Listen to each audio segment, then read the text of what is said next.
Hey guys, welcome back. It is your favorite Gimp of the Limp, and I'm here with something special for you, a little bit different than my usual gaming fare. And Merry Christmas. If we're close to that, I might be filming this to hold on to it to show you guys during the period of time right there before Christmas, because I'm probably going to take a few days off for that to focus on some time with the family and the kids. But until then, we are taking a look at role-playing in a World War Gone Mad Dark War Rebooted. Now, this is by Tiny Battle Publishing, basically the smaller component of Flying Pig Games that's designed and produced by Mark H. Walker. When I first was looking at this game, I will admit that I made a little bit of a mistake. I was thinking it was more of a skirmish game, a tactical level skirmish game, set in a fictional World War III that had, opposing sides and things like werewolves and zombies and vampires and all that cool stuff. And I was like, all right, this sounds kind of interesting. Let me try it out. What it actually is a system designed for literal tabletop role playing.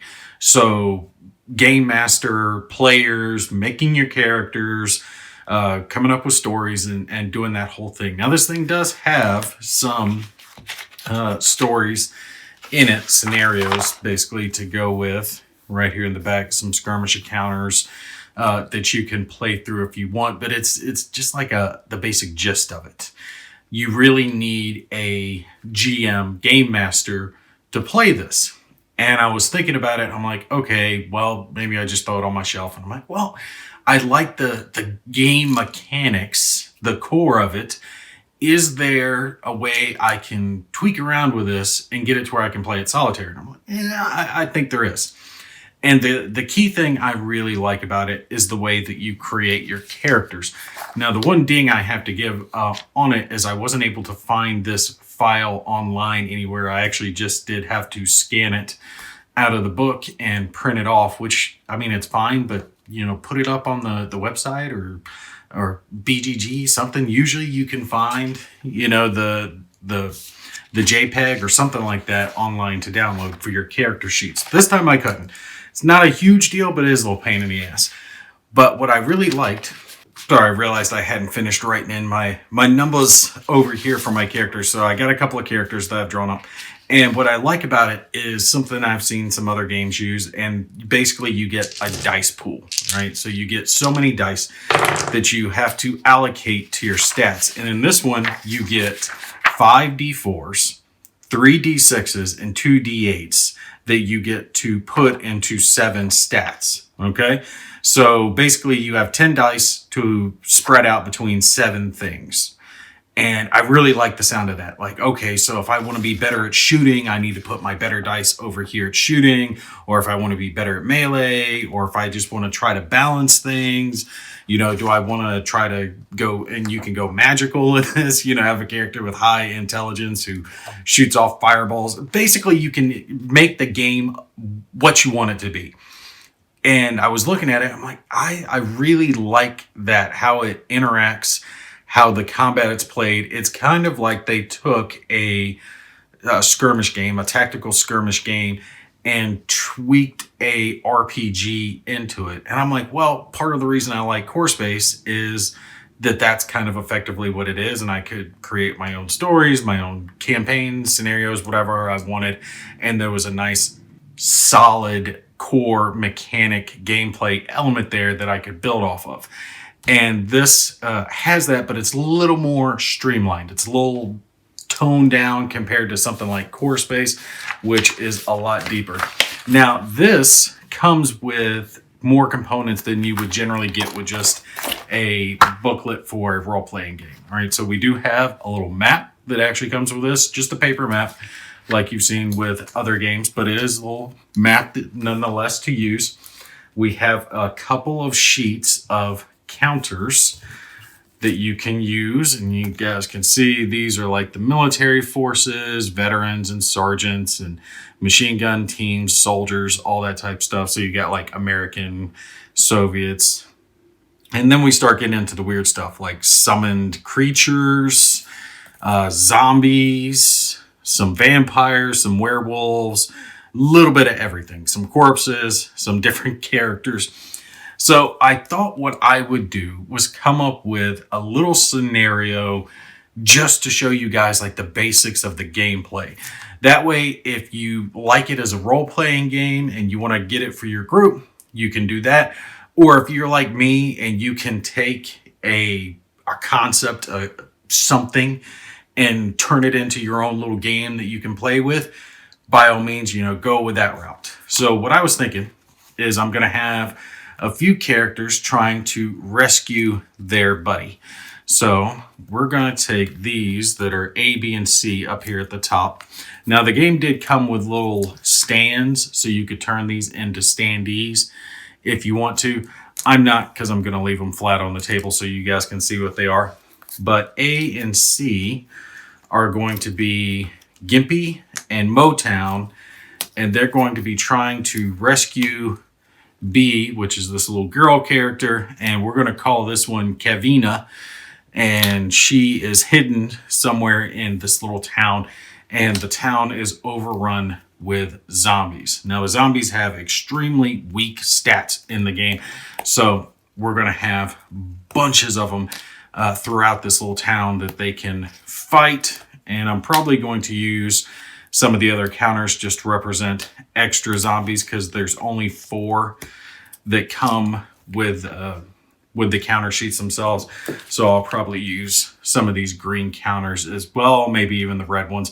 I don't know. We'll see. Now, one of the neat aspects about this is you really can play the system pretty much any way you want to. If you want to do it abstract, like a tabletop role-playing game where you don't really worry about miniatures or people moving around, and it's more of a game of the mind, you can go that route. You can do that. If you want to play it as a miniatures game, kind of treat the rule set like a basis for something like the damn, I'm forgetting the name of that zombie game. Oh, Last Days. Yeah, the zombie game Last Days, you can. So if you have terrain and all that, you want to set it up and use miniatures to represent zombies or vampires or werewolves. Sorry, I needed to put my ring motion on snooze. Yeah, you can do that as well. So you can play it really any way you want to play it. It's really up to you.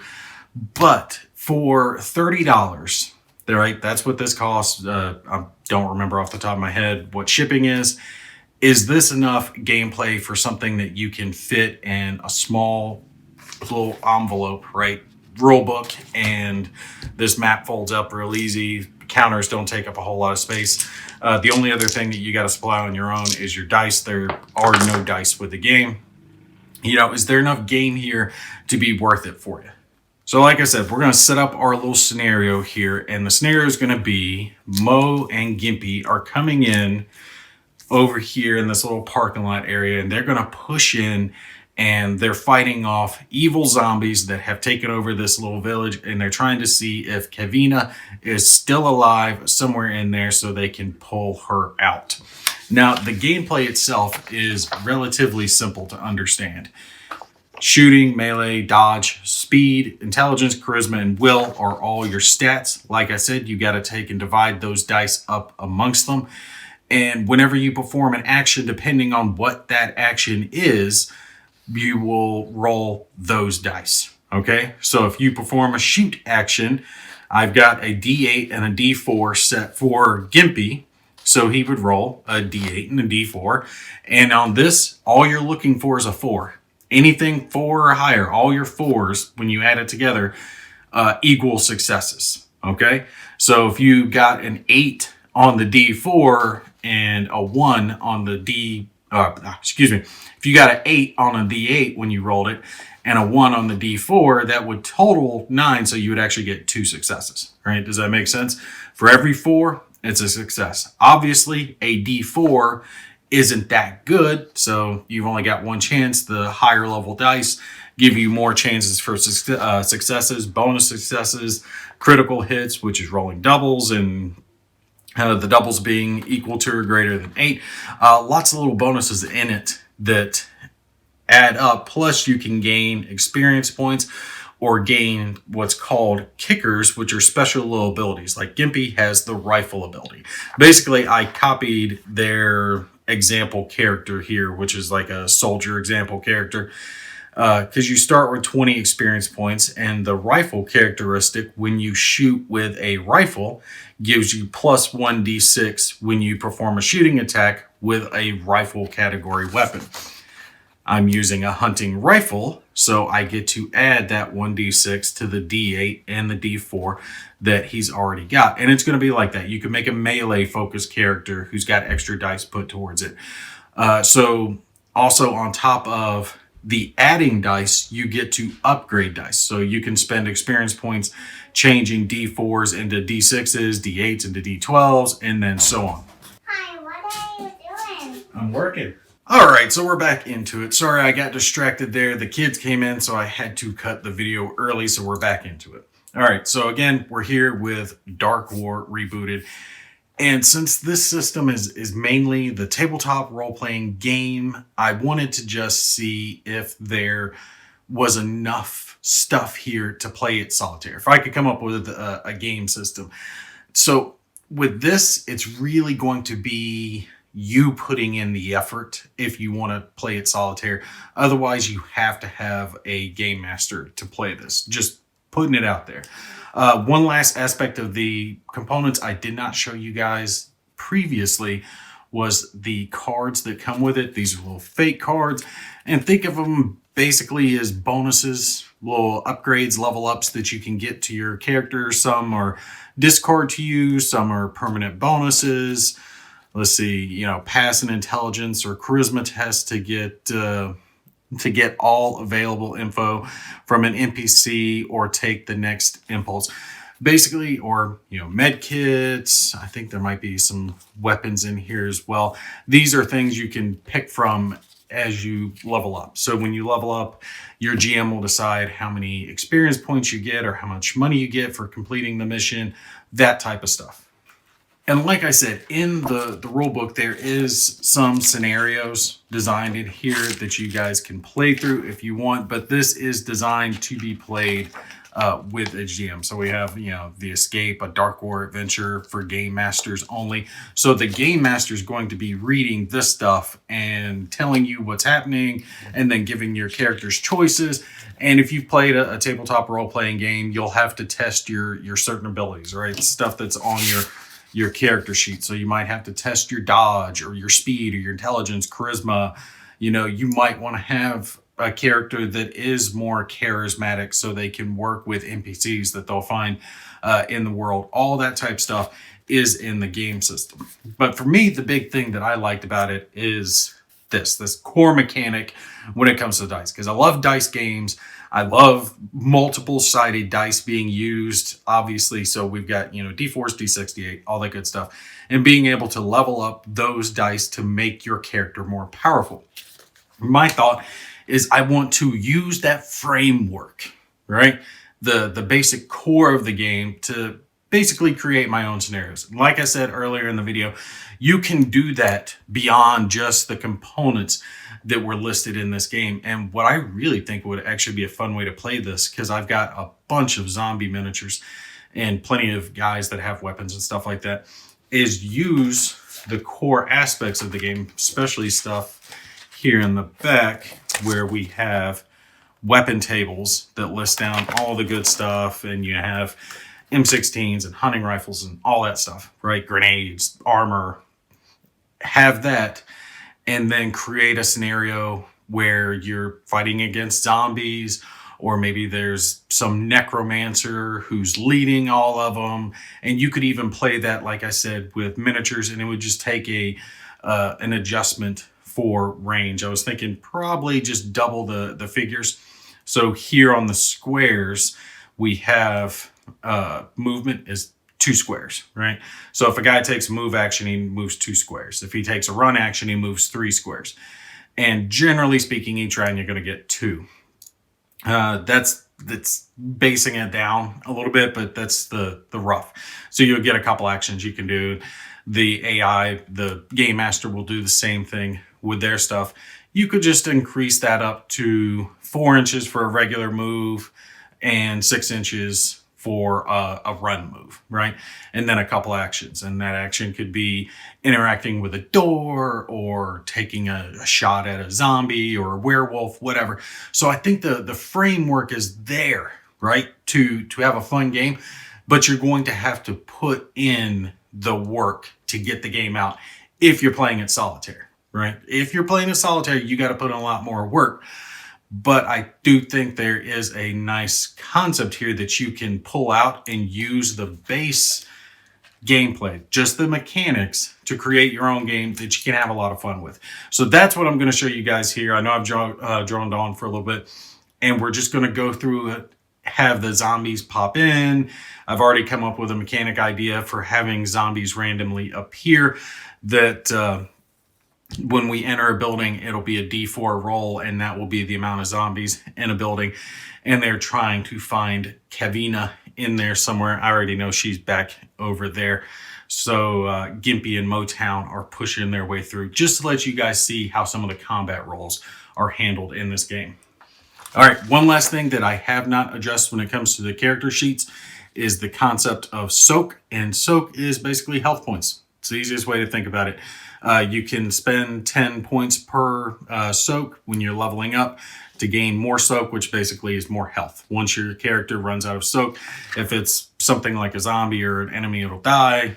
If it's one of your characters, there's a sequence of play that can possibly bring them back. They'll be downed and they can be out of the round, but not necessarily die and killed off, unless the game master wants to go that route. All right, so what we're going to do, we're just going to play through a little bit of it, let Gimpy and Motown here push through, fight a few zombies for a little bit, let you guys see how the rolling and the fighting mechanics and the initiative comes into play. Because I kind of wanted to play through the initiative because I think that could make or break this game when it comes to playing it solitaire, due to the fact that initiative is resolved, and it shows it here so you can add it together. Your initiative, when you will act in the turn, is your speed plus your intelligence, right? So you roll all that together, and whatever the total is your initiative for the round. Now, there's this aspect that gets a little wonky with it, that for however many successes you get in that roll is how many actions you get in each round. I'm not going to do that. It's going to get it overly complex, especially with the amount of zombies I'm going to have to keep track of. I don't want to have to be thinking about this zombie gets this many or any of that stuff, and these guys have so many actions. The player characters are going to have 2 actions. The zombies will have 1 movement action, but if they do move adjacent to an enemy, so one of my characters, they will be able to move and attack in the same round. Basically, they're only getting 1 action or 1 move action because they're zombies and they're slow. So that makes thematic sense to me to play it that way. Each round, we will determine our initiative by rolling for it. So looking at our character sheets here, Gimpy has an 8, a 6, a 4, and a 4. And Motown has an 8, a 4, a 4, and a 4. So I'm hoping you guys can see my pencil, but I wrote lightly just because when it comes to games like this, you don't want to write too heavy on it because you will be erasing these stats and writing them back in as you improve them. But again, that's speed plus intelligence to equal your roll. The zombies, I went ahead and wrote their stats down here on the side of the sheet just so I remember them and not have to pull out the rule book. But they have 3 D4s total. So 2 D4s for their speed, 1 D4 for their intelligence. So they'll roll 3 D4s for their initiative, and my guys will roll their initiatives. More than likely, my guys will go first each round since they have a much higher chance with their initiative.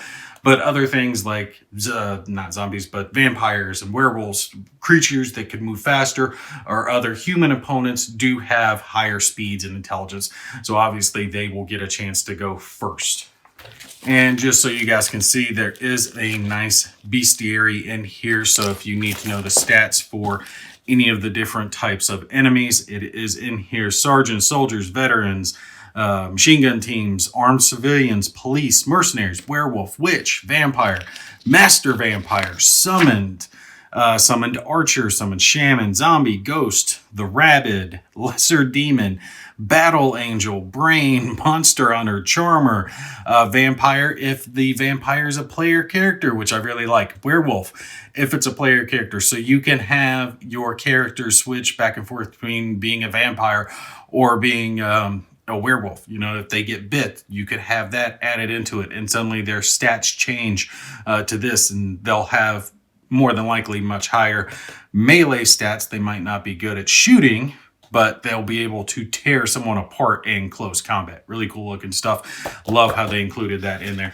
So all this information is in here. I am happy they included that. That is where I got our zombie stats, which you can see there are point costs for these enemies as well.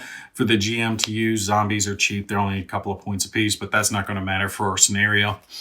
No shooting ability. Melee, they do get a D6, so it's actually pretty decent. No dodge, so they don't really get to dodge much.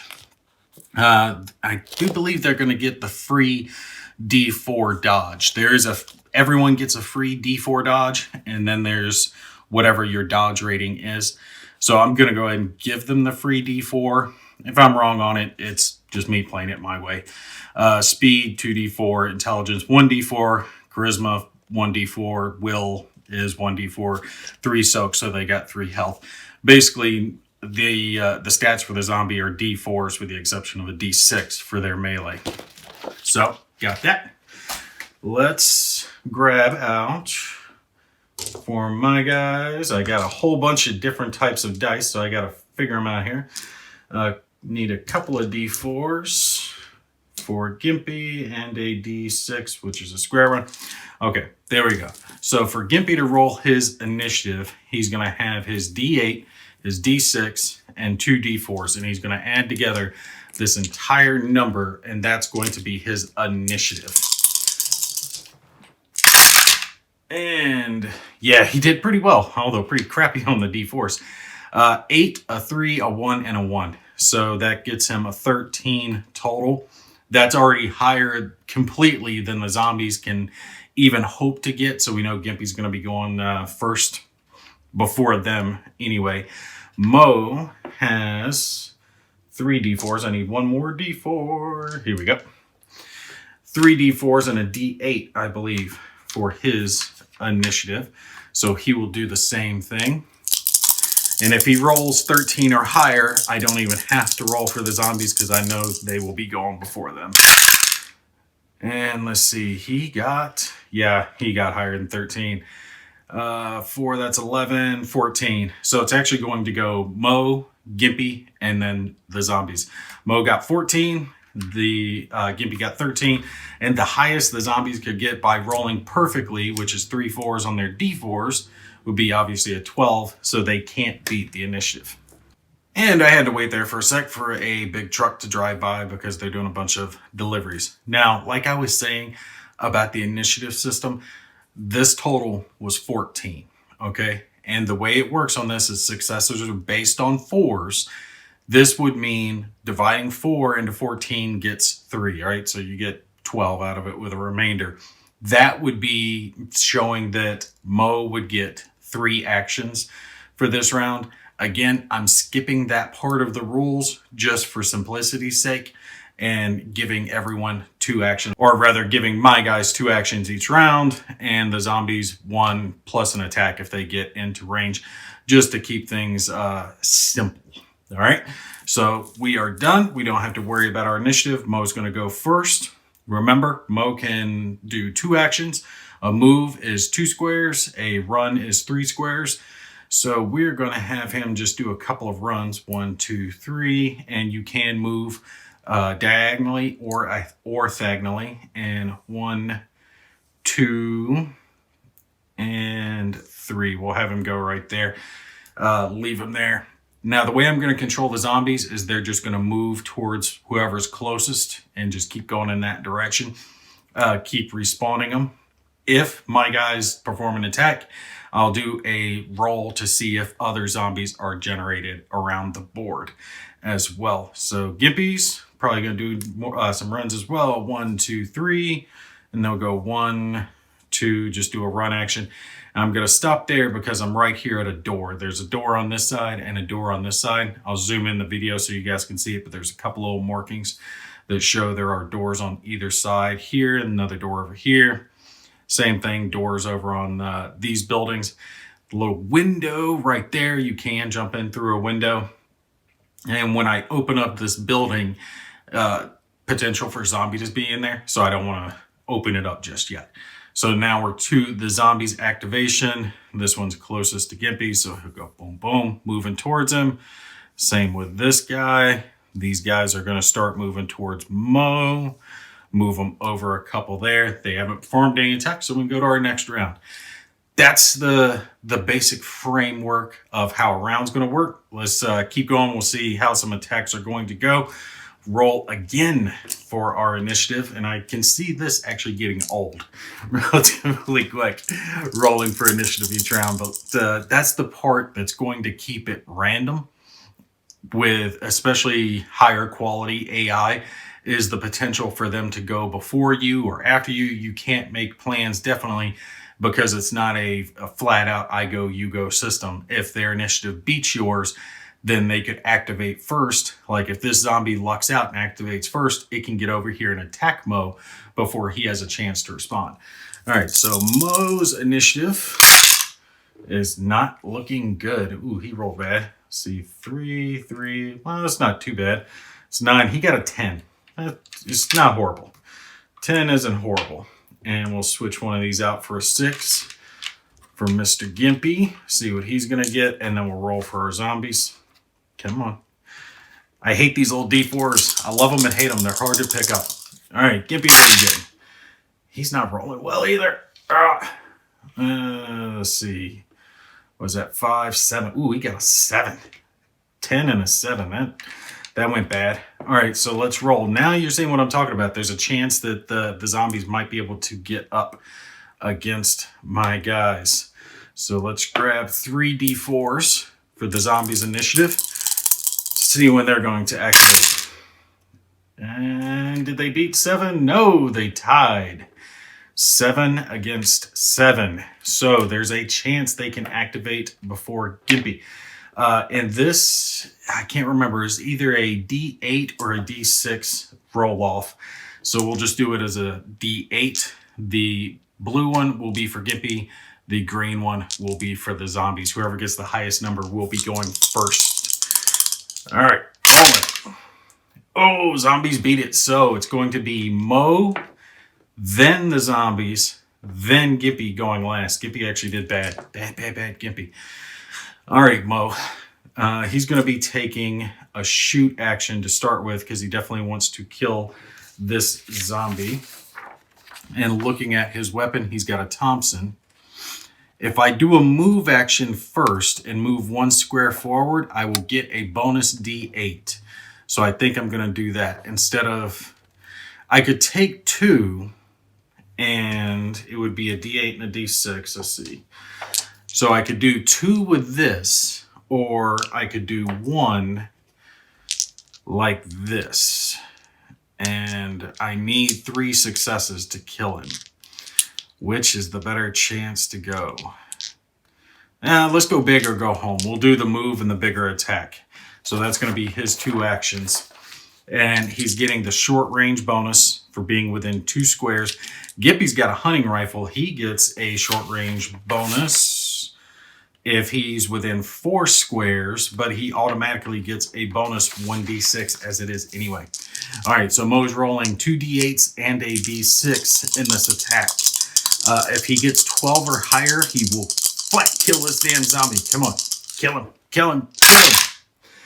Oh, he didn't. He got an 11. You gotta be kidding me. He didn't kill the damn zombie. You gotta be kidding me. All right. Got an 11.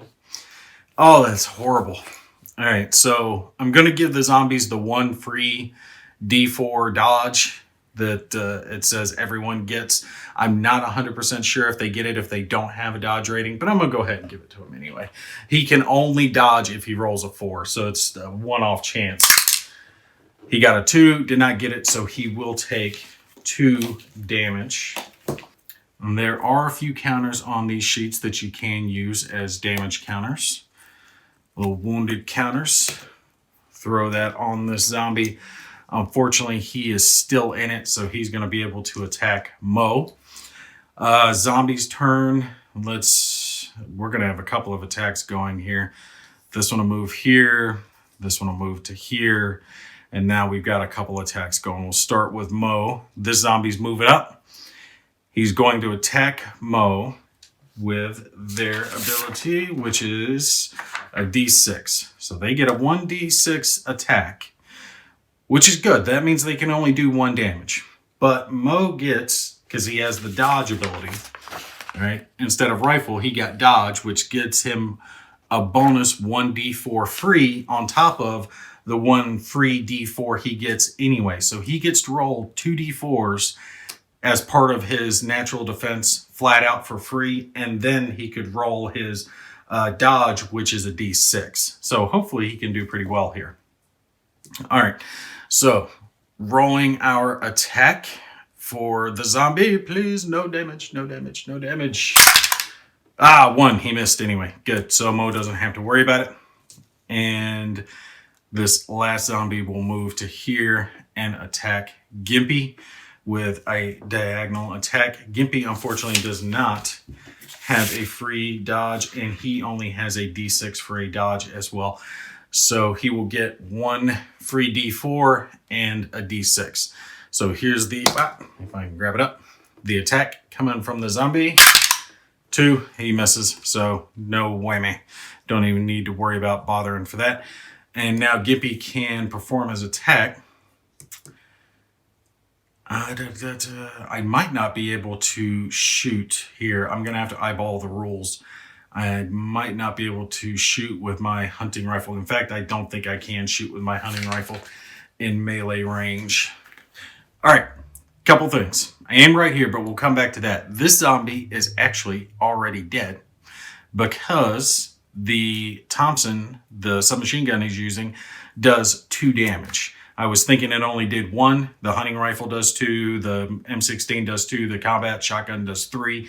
So for each successful hit, you're doing that much damage against, their soak. He actually did 2 hits, which means 4 damage. The zombie didn't block any of them, so he took 4 damage. That was enough to wipe him out in one go. So that zombie was actually dead, so we didn't have to worry about that attack anyway, but it showed us the dodge and how that works. Yes, this zombie could attack him in an attack of opportunity if he were to move. The only thing is they've already activated, so he doesn't have the actions to perform an attack of opportunity. Now, Gimpy could use bare hands, but bare hands only do 1 damage. It wouldn't do too well. I don't want to use 2 bare-handed attacks, so I will use 1 action to move out of melee range with him. And yeah, might as well leave him there because if I move back 1 more square, it's not going to matter. So I'll leave him there to stay in close. And I will use my hunting rifle. At 1 to 4, I get 1 bonus d6. I already get 1 bonus d6 for having the rifle ability, and his shooting is a d8 plus a d4. So Gimpy has all of this to conduct his attack with. He is very, very good about reaching out and touching someone. So that's excellent versus that zombie's 1 inherent free dodge.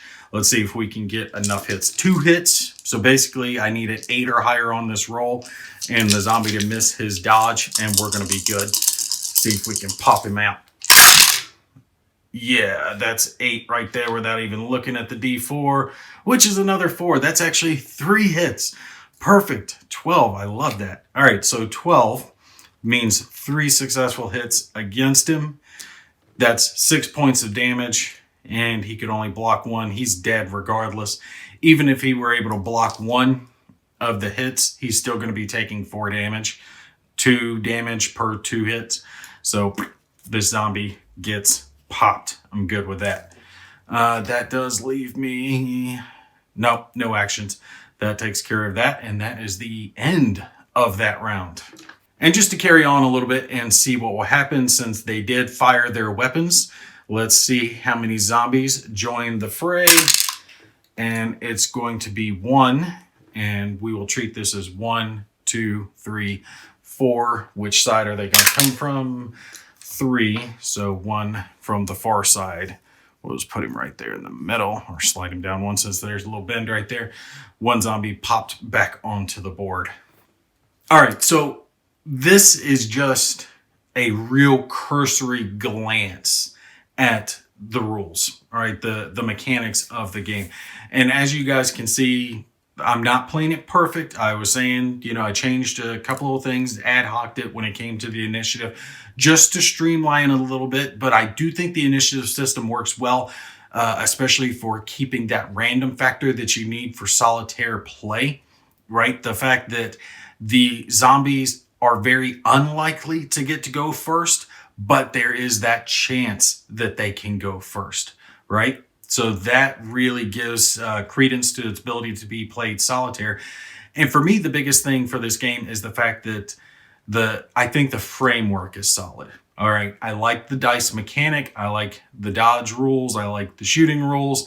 The fact that you can give your guys what's called kickers, the special abilities, which is like Mo's extra ability to dodge, which is why I gave him a submachine gun. He's got to get in closer, but he has the ability to dodge more of that damage. He's less likely to take it.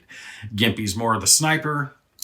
He's going to hang back and try to pick off the enemies a little bit more from a distance, if possible. This time he, ran in there and got stuck in with some zombies. But he has the rifle ability, so he gets to roll that extra die. Obviously, zombies are very weak. They're not going to do a whole lot of damage. They're going to pop very quickly. But when they get in close, if they're able to swarm a character, they can knock a character down very, very quickly. Truth be told, I think I would have fun with this, the game, the mechanics of the game, if I took these components out of it. The components are fine. I mean, they're serviceable for what they are, but there's only one map and there's only so much you can do with it. And instead use stuff like, that back over there and made it a miniatures game, right? Use the same mechanics, the dice, come up with my system, and you're going to have to basically create your own story. But it's similar to what I do with Core Space anyway. And I think I could have a lot of fun with that.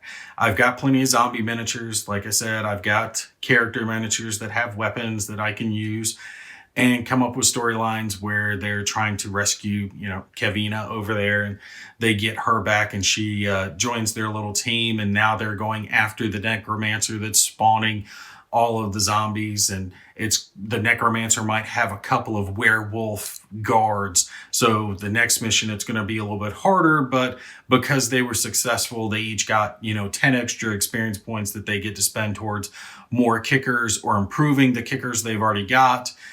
Maybe they were able to scavenge some equipment and find some more weapons or some body armor that's going to keep them in the fight a little bit longer. Maybe randomly pick a spot, like, I don't know how I'd do this. Maybe draw, there's 4 buildings. Draw on a sheet of paper, 1, 2, 3, 4, tear them out, roll them up, mix them, pick one at random and set it to the side. And if they find the secret in whatever random building it is, you reveal it's building 4, and they did check that building and search it. Well, then they were able to find a bonus, and it gave them access to a fate card that they're able to use to improve one of their characters. Stuff like that.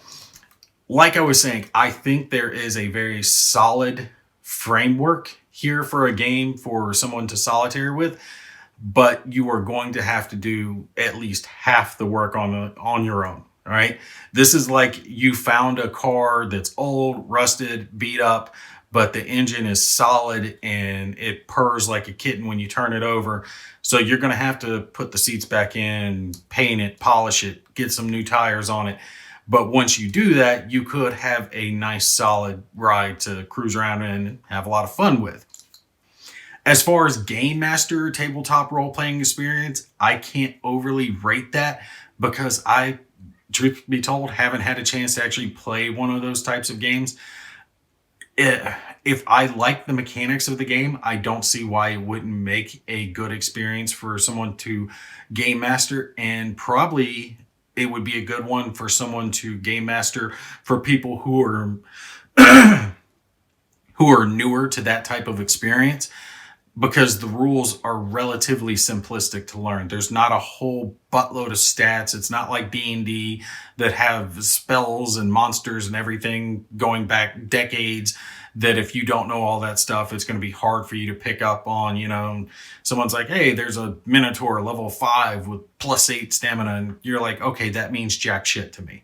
But I understand rifle plus 1d6. That's real simple. I understand that. That's easy.